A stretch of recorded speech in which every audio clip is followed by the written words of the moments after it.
घोर अंधेरा। जगन्नाथ मंदिर में सिर्फ कुछ दियों की टिमटिमाती रोशनी गर्भगृह में पसरी खामोशी को तोड़ रही है। मुख्य पुजारी परंपरा के अनुसार भगवान जगन्नाथ की मूर्ति को जगाने और स्नान कराने के लिए प्रवेश करते हैं। दिए की रोशनी में भगवान का मुस्कुराता चेहरा चमकता है। राजेंद्र जी की आंखें रोज की तरह श्रद्धा से झुक जाती हैं, लेकिन आज कुछ अलग है। उनकी नजर भगवान के होठों के कोने पर अटक जाती है। वहाँ कुछ पीला सा लगा है, दाल और चावल का एक दाना। ये क्या है? वे करीब जाकर देखते हैं। यह खिचड़ी का दाना है।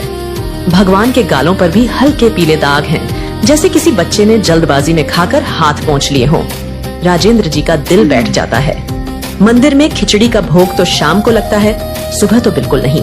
और गर्भगृह में उनके अलावा किसी को आने की इजाजत नहीं।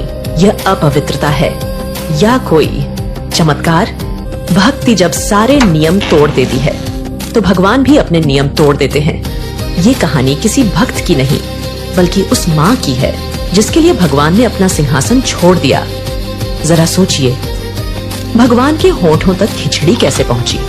कौन था वो जो जगन्नाथ के द्वारों के पार पहुंच गया?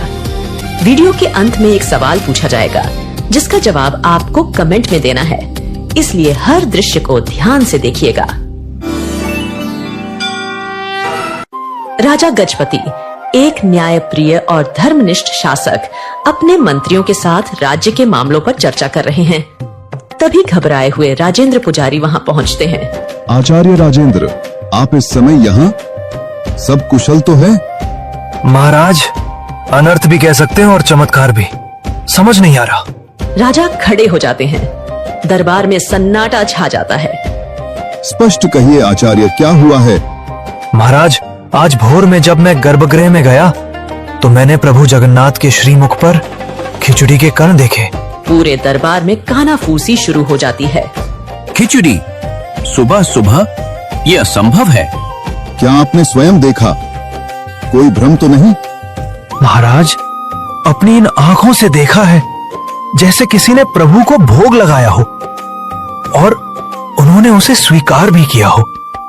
पर सवाल यह है, कौन और कैसे? मंदिर के सारे द्वार बंद थे। राजा गजपति की आंखों में चिंता के साथ साथ एक अजीब सी जिज्ञासा तैर जाती है। ये कोई साधारण घटना नहीं है। या तो ये मंदिर की सुरक्षा में बहुत बड़ी चूक है, या फिर स्वयं प्रभु की कोई लीला। पता लगाइए, आज रात मंदिर की सुरक्षा दोगुनी कर दी जाए, एक परिंदा भी पर न मार पाए। एक छोटी साफ सुथरी झोपड़ी, तुलसी के पौधे के पास मिट्टी के चूल्हे पर एक मिट्टी की हांडी छरी है। कर्माबाई, जिनके चेहरे पर उम्र की झुर्रियों से ज्यादा ममता और भोलापन है, बाजरे की खिचड़ी बना रही है। उनकी हर हरकत में एक लय है, एक प्रेम है। एक साधु ज्ञानानंद वहाँ से गुजरते हुए रुकते हैं। देवी, तुम ये क्या कर रही हो? कर्माबाई मुस्कुराकर उनकी ओर देखती है। प्रणाम महात्मा, अपने लाला के लिए भोग बना रही हूँ। उससे मेरी खिचड़ी बहुत पसंद है। लाला और तुमने अभी तक स्नान भी नहीं किया। बिना स्नान किए भगवान का भोग, ये तो घोर पाप है। शास्त्र इसके विरुद्ध है। कर्माबाई का चेहरा थोड़ा उतर जाता है। उनकी आंखों में एक बच्चे जैसी उलझन है। पर महात्मा, मेरा लाला सुबह सुबह भूखा होता है। मैं स्नान ध्यान में लगूंगी तो उसे भोग मिलने में देर हो जाएगी। वो बेचैन हो जाता है। मूर्ख स्त्री, भक्ति का अर्थ अनुशासन है। नियम पहले आते हैं, भावना बाद में। भगवान को तुम्हारी मैली खिचड़ी नहीं, शुद्ध मन और तन से दिया गया भोग चाहिए। कल से पहले स्नान, फिर पूजा और तब भोग बनाना, समझे? कर्माबाई चुपचाप सिर झुका लेती हैं। साधु ज्ञानानंद संतुष्टि के भाव से आगे बढ़ जाते हैं। तभी एक 7-8 साल का बालक दौड़ता हुआ आता है। उसकी आंखें नटखट हैं और चेहरे पर एक दिव्य चमक। माँ कर्मा, भूख लगी है, खिचड़ी बनी? हाँ मेरे बच्चे, बस बन गई। बैठ, अभी परोसती हूँ। वह बालक को खिचड़ी परोसती है। बालक बड़े चाव से खाता है। माँ, आज स्वाद थोड़ा अलग है। तुम्हारी आंखों में चिंता क्यों है? कुछ नहीं बेटा, तू बस पेट भर के खा। कल से थोड़ा इंतजार करना पड़ेगा तुझे। बालक कुछ नहीं कहता, बस एक रहस्यमयी मुस्कान के साथ कर्मा को देखता रहता है। राजा गजपति स्वयं राजेंद्र पुजारी के साथ गर्भगृह में मौजूद हैं। कड़ी सुरक्षा के बावजूद आज भी वही नजारा है। भगवान की मूर्ति पर खिचड़ी के ताजे दाग हैं। ये कैसे हो सकता है? मेरी पूरी सेना, मेरे सबसे भरोसेमंद लोग पहरे पर थे। महाराज, ये किसी इंसान का काम नहीं है, ये स्वयं प्रभु की इच्छा है। हे प्रभु जगन्नाथ, ये क्या लीला है? हमें मार्ग दिखाएं। कौन है वो भाग्यशाली भक्त जिसका भोग आप सारे नियमों को तोड़कर स्वीकार कर रहे हैं? राजा को क्या पता था कि जवाब एक साधारण सी कुटिया में छिपा है। जवाब छिपा था उस सवाल में जो सालों पहले राजस्थान के एक छोटे से गांव में भी पूछा गया था। क्या आपने कभी भगवान को रोते देखा है? अगर आपकी आंखें भी नम हो गई हैं, तो वीडियो को अभी लाइक करके कमेंट में सिर्फ जय जगन्नाथ मत लिखिए, बल्कि अपनी भावनाएं, अपनी प्रार्थना या जो भी कहना चाहें, जगन्नाथ जी के चरणों में अपनी अर्जी रखिए। देख बेटी कर्मा, हम पुष्कर जा रहे हैं। 4-5 दिन लगेंगे। घर का और ठाकुर जी का ध्यान रखना। आप चिंता मत करो बापू, मैं सब संभाल लूंगी। और हाँ, सबसे जरूरी बात, ठाकुर जी को भोग लगाए बिना तू भी अन्न का दाना मुंह में मत डालना। जी बापू, मैं रोज अपने हाथों से भोग बनाऊंगी। माता पिता चले जाते हैं। कर्मा अगले दिन सुबह उठकर बाजरे की खिचड़ी बनाती है। एक कांसे की थाली में खिचड़ी, ऊपर से ढेर सारा घी और गुड़ डालकर वह उसे भगवान कृष्ण की छोटी सी मूर्ति के सामने रखती है। प्रभु, भोग तैयार है। मैं जरा गाय को चारा डालकर आती हूँ, आप खा लेना। भूख लगी होगी आपको। वह काम करके लौटती है। थाली वैसी की वैसी रखी है। अरे, आपने खाया नहीं? क्यों? क्या खिचड़ी अच्छी नहीं बनी या गुड़ कम रह गया? वह थाली में और गुड़ मिलाती है। फिर इंतजार करती है, कुछ नहीं होता। शाम हो जाती है। कर्मा को अब भूख भी लग रही है। उसकी आंखों में आंसू आ जाते हैं। प्रभु, आप ऐसे क्यों कर रहे हैं? आप नहीं खाएंगे तो मैं भी नहीं खाऊंगी। मैं भूखी मर जाऊंगी। बापू ने कहा था आपके बाद ही खाना है, खा लीजिए ना। उसका भोलापन, उसका हठ और उसके आंसू गर्भगृह में पत्थर की मूर्ति को भी पिघला देते हैं। एक दिव्य प्रकाश फैलता है। मूर्ति से स्वयं भगवान श्री कृष्ण एक बालक के रूप में प्रकट होते हैं। कर्मा उन्हें देखकर डरती नहीं, बस मुस्कुराती है, जैसे उसे पता था कि वो आएंगे। रोती क्यों है कर्मा? बस पर्दा लगा दो, मैं चुपचाप भोग लगा लूंगा। अरे, इतनी सी बात थी, पहले कह देते ना प्रभु। ना आप भूखे रहते, ना मैं उपवास करती।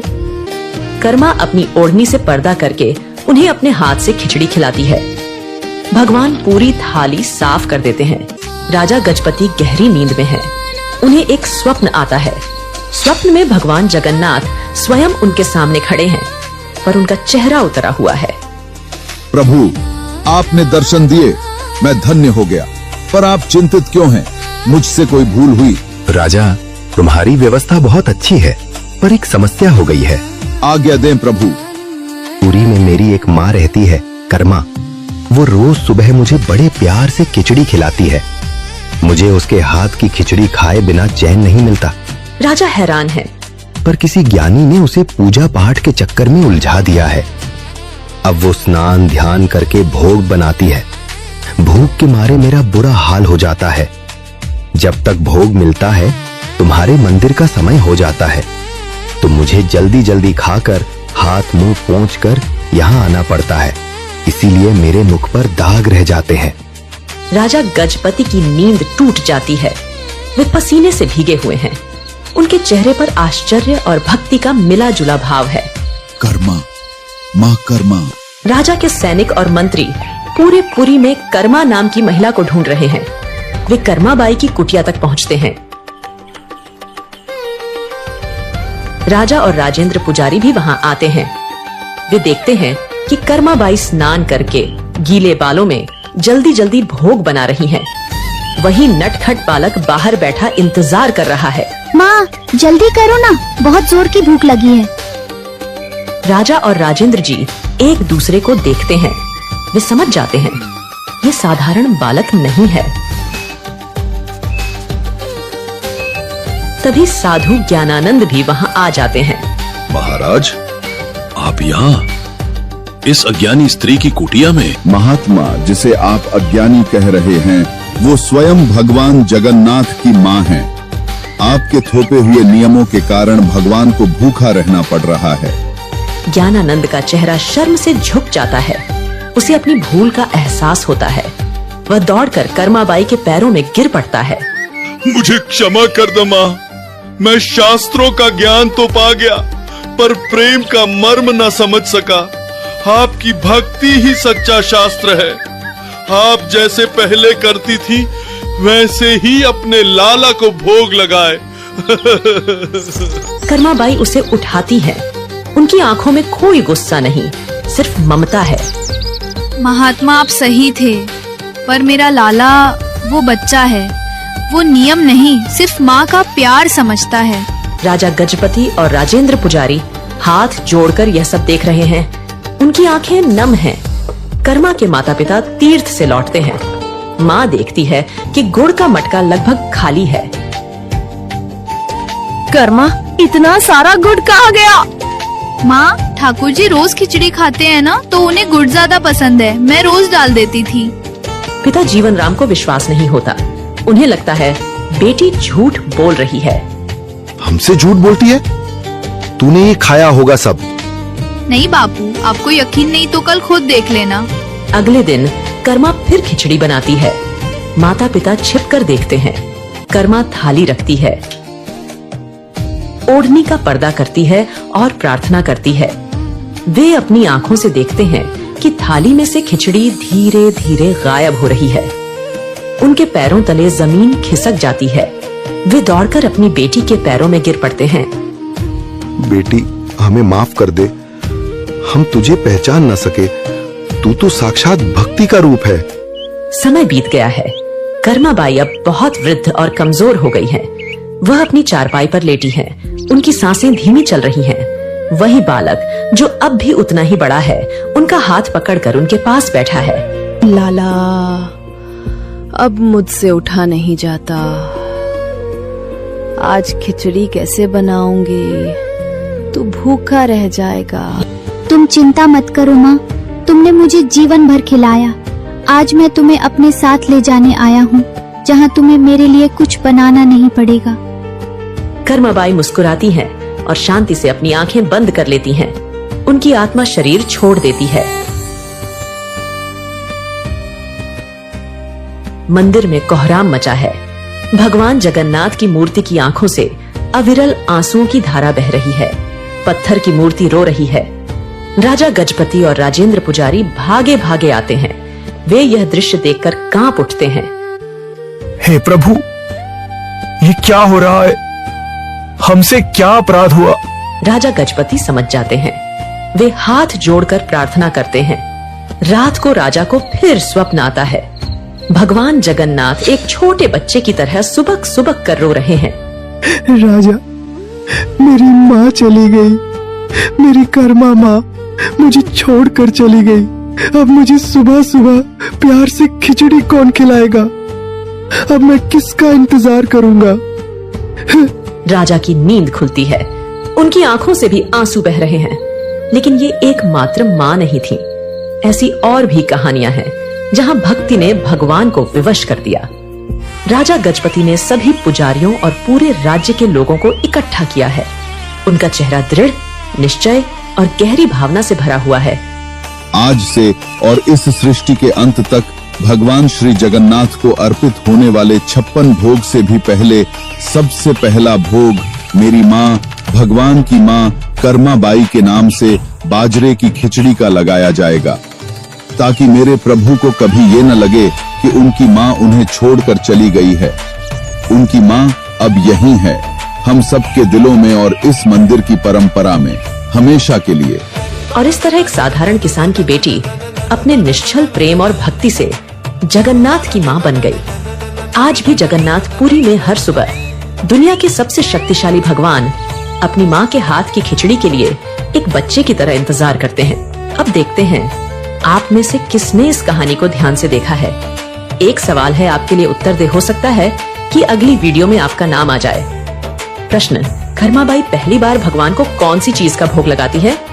ए, दूध और केला, बी, बाजरे की खिचड़ी, सी, पूरी सब्जी, डी, दूध चावल। सही उत्तर कमेंट में लिखे। अगर आपकी आंखों में भी आंसू आ गए तो आप भी जगन्नाथ के भक्त हैं, जो इस कलयुग के सबसे जागृत देवता है। हमसे जुड़िए, सब्सक्राइब करें और इस भावना को दुनिया तक पहुंचाएं।